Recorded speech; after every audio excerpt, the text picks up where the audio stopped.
My partner's best mate looked me dead in the eye across my own dining table, wine glass in hand, and said, "Viv could do so much better than a bloke who cross-examines people for a living." He smiled when he said it, like he'd rehearsed the line in front of a mirror. I didn't flinch. I didn't raise my voice. I simply did what 34 years as a Crown Prosecutor had trained me to do. I let him talk. I let him build his case. And then I dismantled him, piece by piece, in front of everyone we knew. My partner leapt from her chair, trembling with rage, and hissed 3 words that ended everything. Apologize or leave. I chose to leave. But I wasn't the one who lost everything that night. She was. Let me go back to the beginning, because the ending doesn't make sense without understanding what I thought we were building together. I am 63 years old. I spent most of my career in the Crown Solicitor's office in Auckland, prosecuting serious fraud, organized crime, the kind of cases that eat your weekends and turn your hair gray before 40. I was good at it. Not because I was loud or aggressive, but because I was patient. I could sit across from a witness who was lying through their teeth and wait. Just wait. People can't stand silence. They fill it. And when they fill it, they make mistakes. That patience cost me things. It cost me holidays and hobbies, and, if I'm being honest, it contributed to the distance that grew between me and my first wife, Margaret. We were married for 28 years. Good years, most of them. But she got sick, bowel cancer, and by the time they found it, the conversation wasn't about treatment anymore. It was about time. She passed away 5 years ago, in the bedroom of our villa in Devonport, looking out at the harbor. I held her hand and told her I loved her, and she squeezed back, once, and that was that. After Margaret died, I didn't date. Didn't want to. I went to work, came home, sat on the deck with a beer, watched the ferries cross the harbor. My mates tried to set me up, drag me out. Bruce McAllister, my oldest friend, a retired detective inspector, practically staged an intervention one night at the Patriot pub in Devonport. "Cliff, you're 61, not 91. Margaret wouldn't want you turning into a hermit." He was right. Margaret would have hated it. She was the one who always said life was for the living. I met Vivienne at a charity quiz night in Takapuna. She was on the opposing team, and she knew more about New Zealand history than anyone I'd ever met. We got talking at the bar afterwards. She was 57, worked as the office manager for a small architecture firm in Ponsonby, had been divorced for about 6 years. She was warm and funny, quick to laugh, and she had this way of listening to you like you were the only person in the room. I hadn't felt that in a long time. We started seeing each other. Dinners, walks along Cheltenham Beach, a weekend up in the Bay of Islands. After about 8 months, she moved into my place in Devonport. I'd spent years restoring that villa, the cowrie floors, the original fireplace, the wraparound veranda. It was my sanctuary. Having her there made it feel like a home again instead of just a house I rattled around in. For 2 years, it was good. Better than good. She talked about wanting to upskill, maybe do a diploma in business management so she could move up in her career. I told her I'd pay for it. The program she wanted was at Massey University, distance learning, but it wasn't cheap. Around $14,000 a year in fees, plus textbooks, plus the laptop she needed. I wrote the check without blinking. I wasn't keeping score. I was investing in our future, in the woman I was planning to spend the rest of my life with. On top of that, she needed a reliable car to get to her weekend intensives down in Palmerston North. Her old Corolla was on its last legs, so I bought her a second-hand Mazda CX-5. Nothing flash, but safe, dependable. Cost me about $22,000. I also had a word with a mate of mine, Stu Draper, who ran a property development firm in the city. He was looking for a sharp office manager, someone with a bit of polish who could handle clients. The pay was nearly double what Vivienne was earning. I put her name forward. Stu trusted my judgment. She had an interview lined up for the following month. I did all of this gladly. No resentment. no ledger. Because that's what you do when you're building a life with someone. But I need to be honest about something. I should have paid closer attention. I should have trusted my instincts earlier, the same instincts that had served me in courtrooms for 3 decades. Because there was a problem, and it had been there from the very start, sitting right in the middle of our relationship like a stone in a shoe. His name was Darcy Kemp. Darcy was Vivienne's best friend from her university days. They'd studied together at Victoria in the late 80s, Vivienne doing a BA in English, Darcy doing a Bachelor of Fine Arts in Drama. He was a playwright. Or rather, he called himself a playwright. In reality, he'd had one short play produced at a fringe festival in Wellington about 15 years ago, and he'd been dining out on it ever since. His day job, when he had one, was teaching community drama workshops at a recreation center in Grey Lynn. Between gigs, he picked up casual work, a bit of house painting, some dog walking, whatever kept the lights on in his damp one-bedroom flat off Karangahape Road.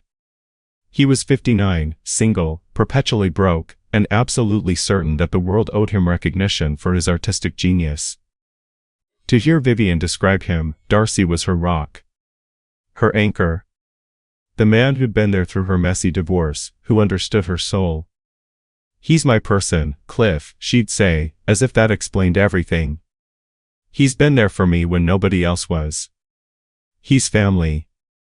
I've been around long enough to know that a woman having close male friends isn't inherently a problem. I'm not the jealous type. But Darcy wasn't just a friend.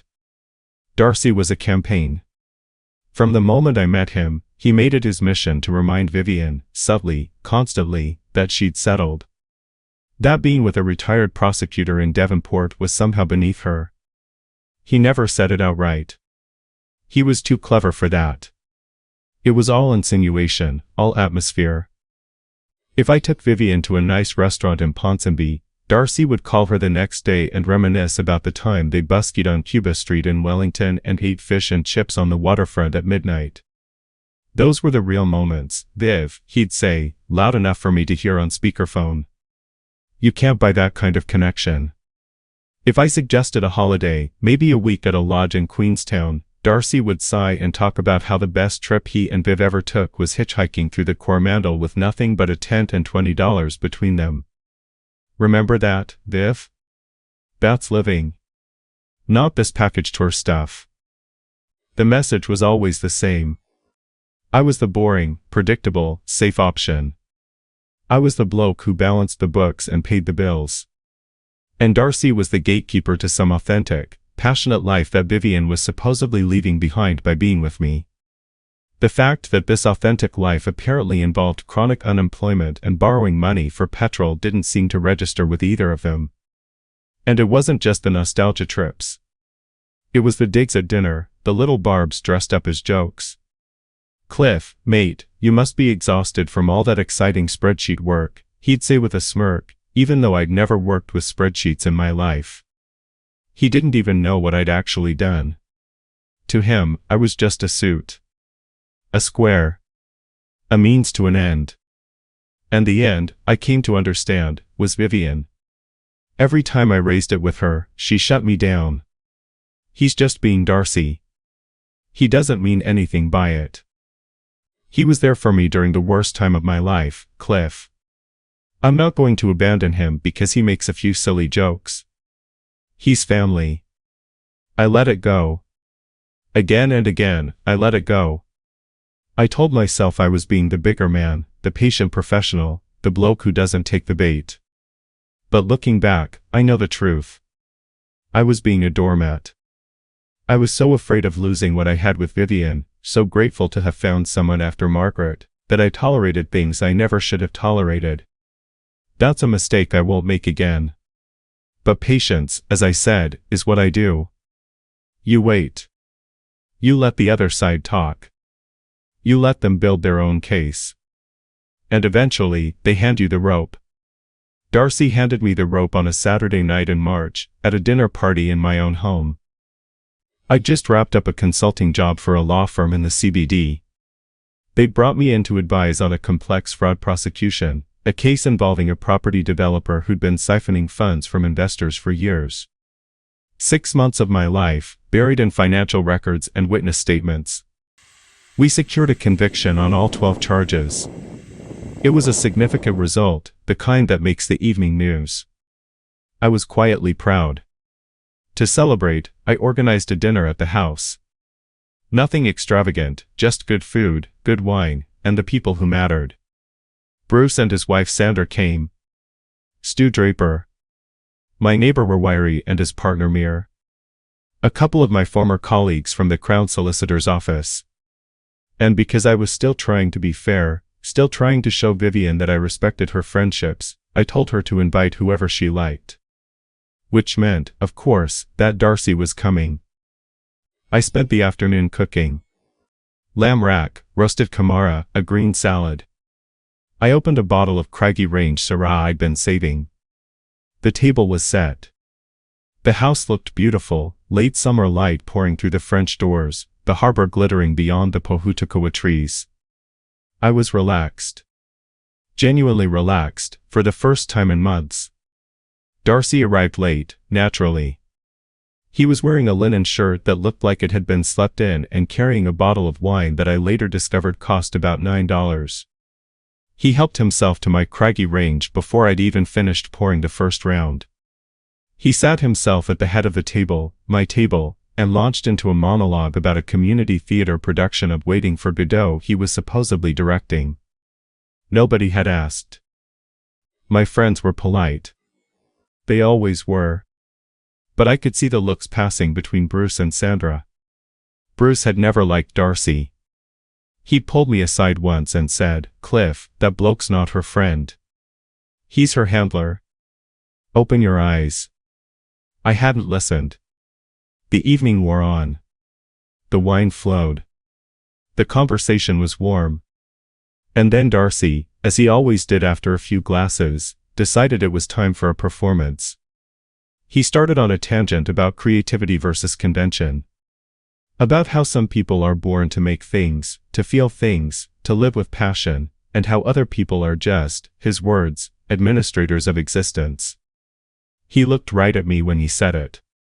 "No offense, Cliff," he added, with that infuriating little smile. "You've obviously done well for yourself.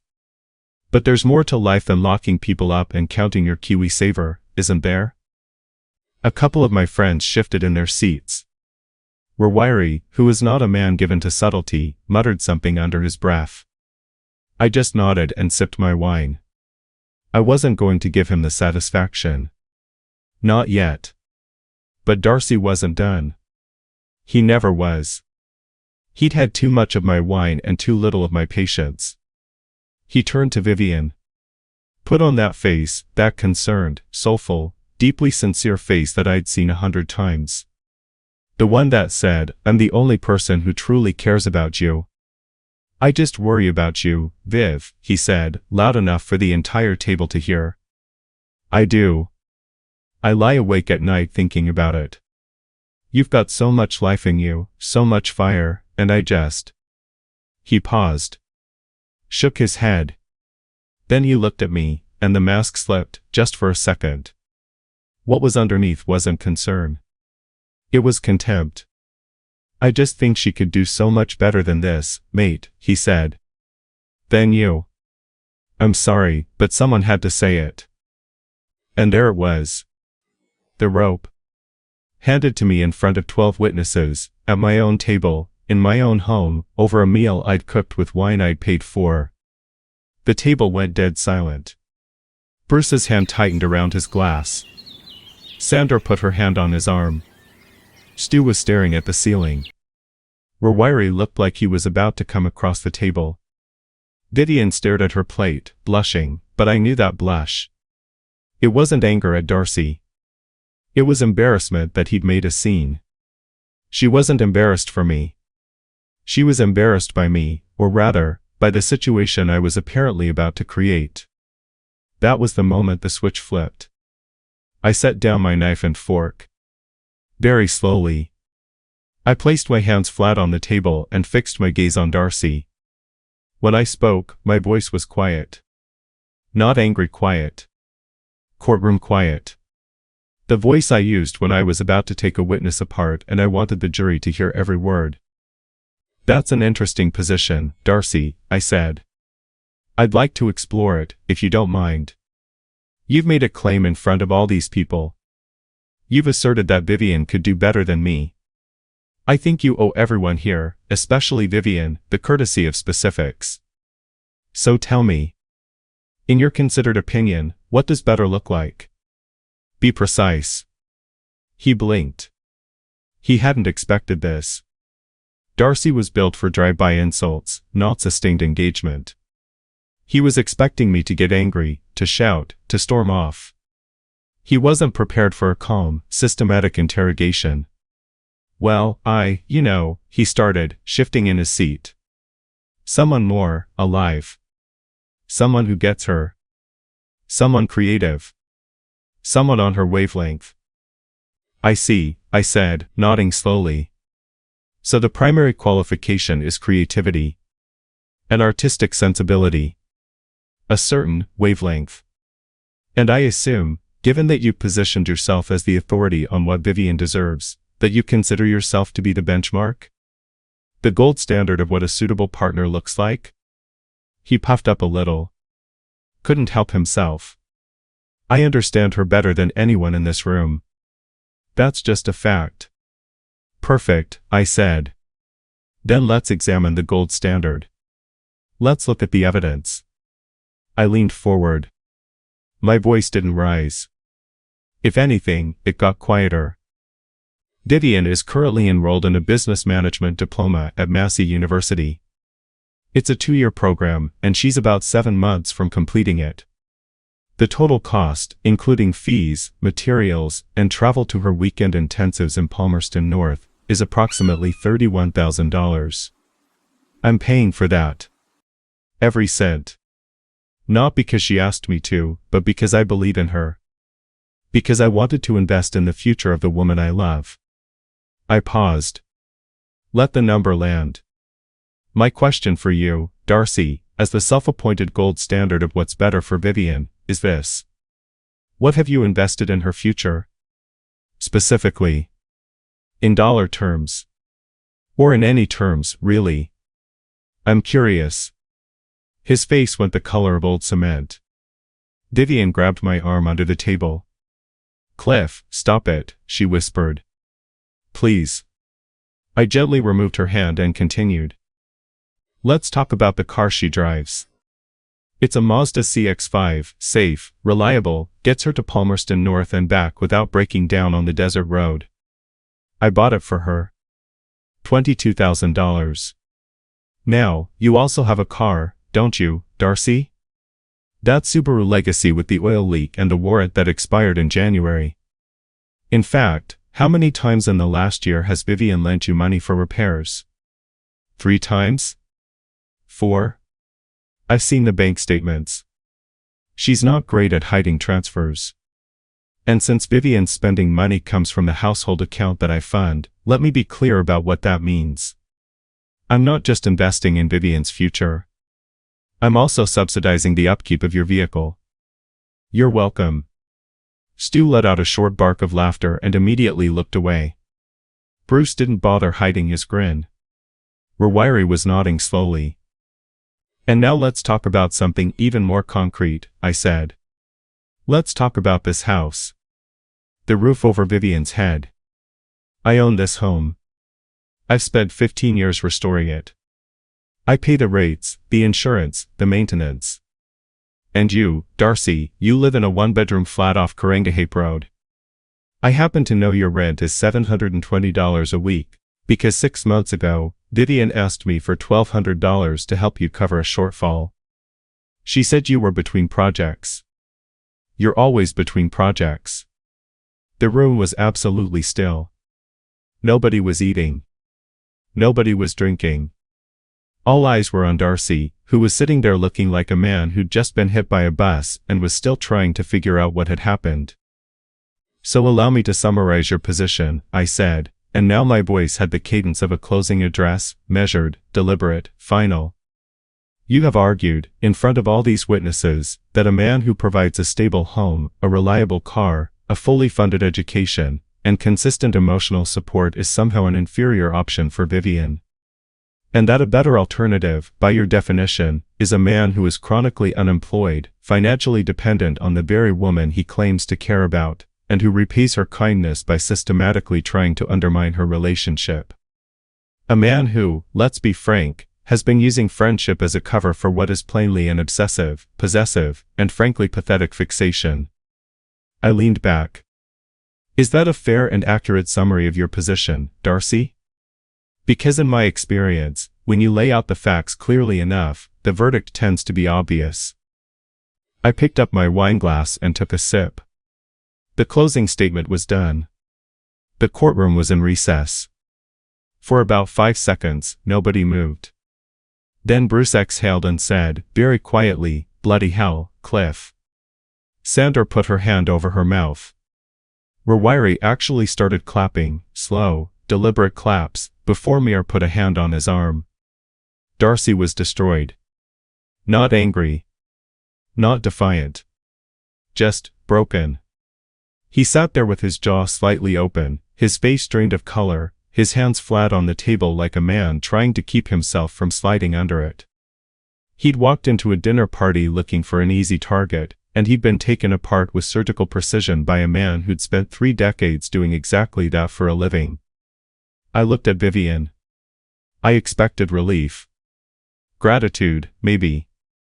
Or at least the quiet recognition that someone had finally called Darcy on his rubbish after years of everyone tiptoeing around it. What I saw instead was fury. She pushed her chair back so hard it scraped across the carry floor I'd spent 2 summers restoring. She stood up. Her whole body was rigid. Her fists were clenched at her sides. And the rage on her face, it wasn't aimed at Darcy. It was aimed squarely at me. "How dare you," she said. Her voice was shaking. "How dare you humiliate him like that? In front of everyone. He's my best friend, Cliff. He has been there for me through everything, through my divorce, through the worst years of my life, and you just sat there and tore him to shreds for sport." "He humiliated himself, Vivienne," I said. I was tired now. The adrenaline was fading, and in its place was something heavier, something that felt a lot like grief. I just stated the facts. Everything I said was true, and you know it. "I don't care if it's true," she snapped, and those 5 words told me everything I needed to know. "You apologize to him right now. You look him in the eye and you tell him you're sorry. Or we are done, Cliff. I mean it. Apologize, or this is over." There it was. The ultimatum. The final piece of evidence. She was standing next to the wreckage of a man who had just been exposed, publicly and irrefutably, as a manipulative, financially parasitic saboteur. And she was choosing him. Demanding that I apologize to him.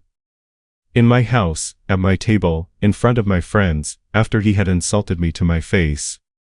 I looked at her for a long time. I searched her face for something, anything, that suggested she understood what she was doing. What she was throwing away. But all I saw was that fierce, unshakable loyalty to Darcy.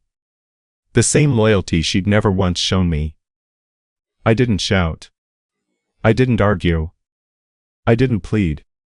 I'd spent a lifetime watching people make catastrophic decisions on the stand, blowing up their own cases because they couldn't see past their own emotions. I wasn't going to do the same. I nodded.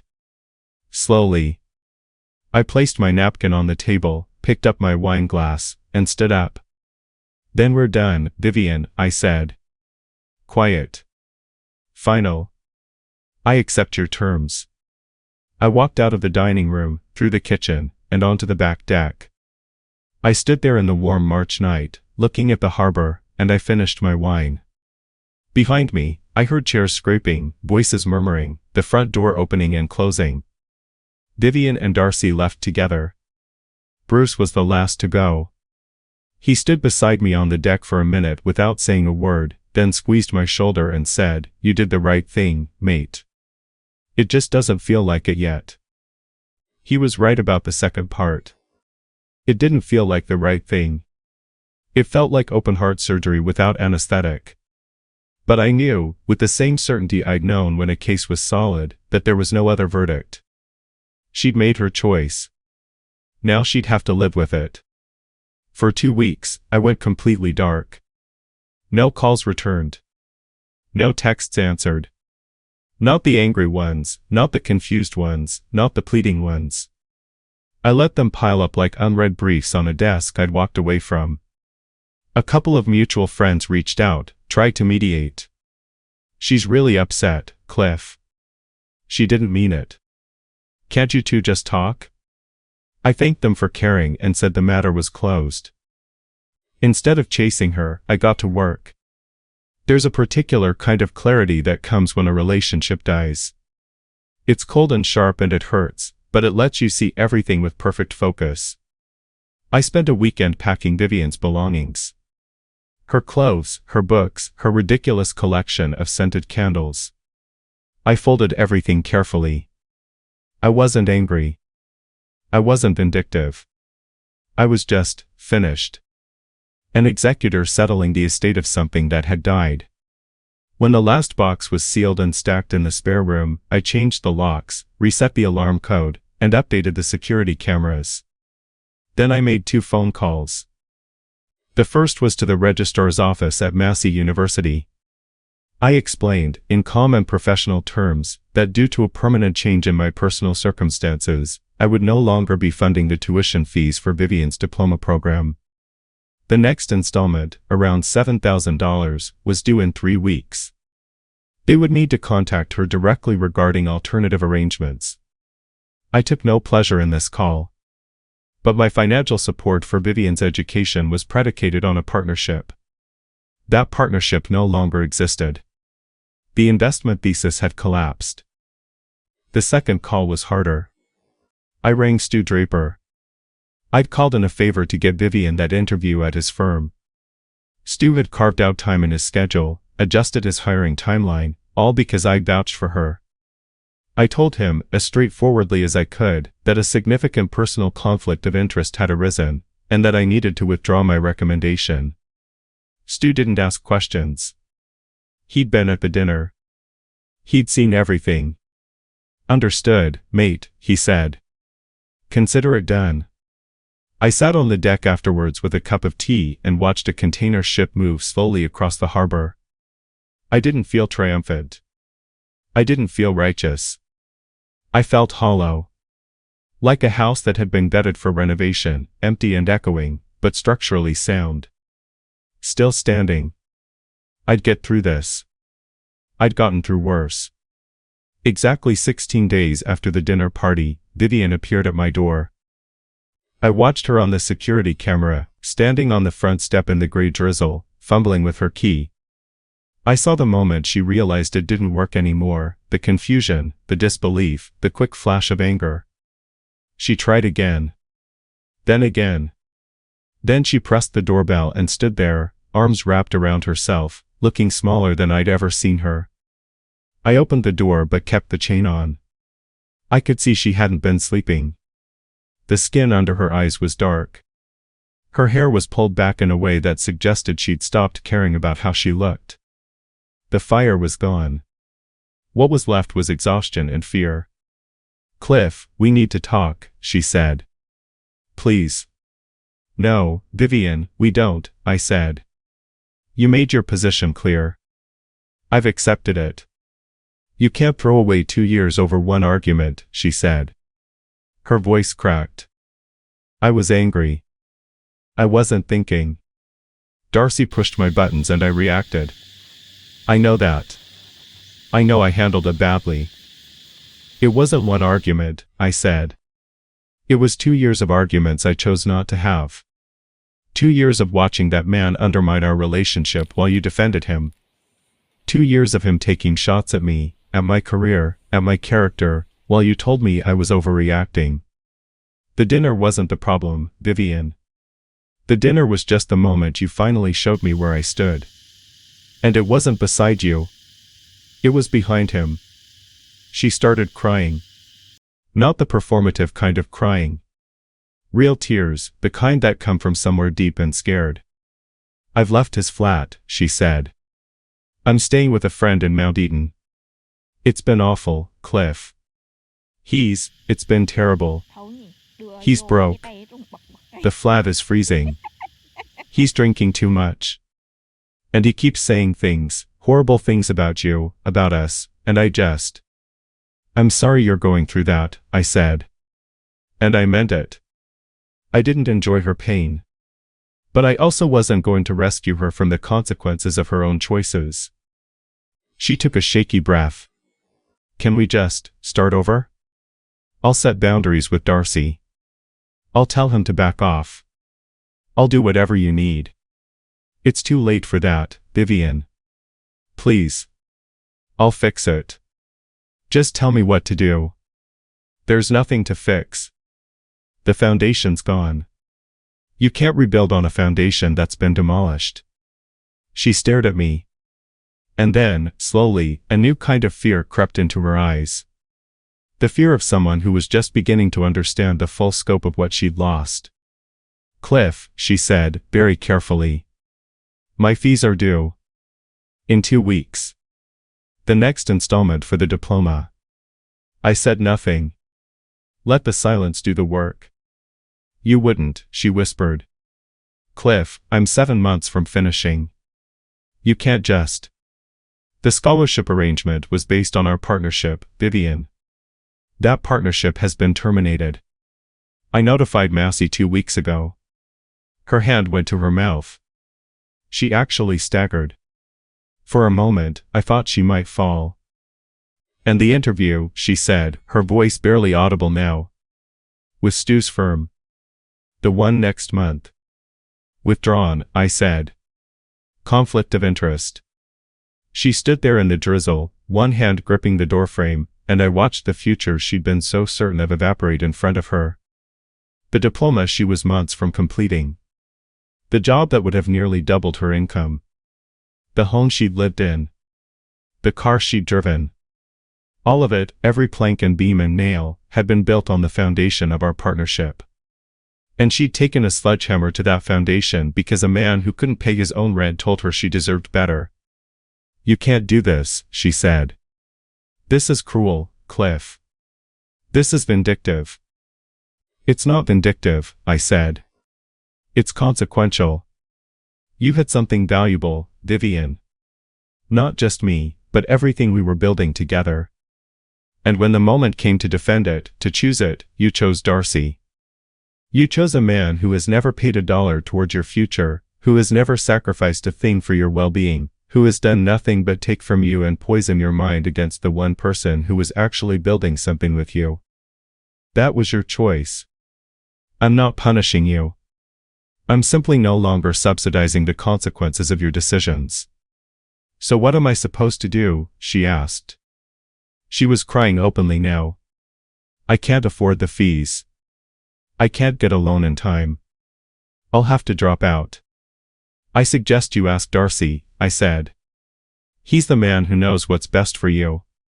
I'm sure his creative genius includes a plan for covering $7,000 in tuition fees.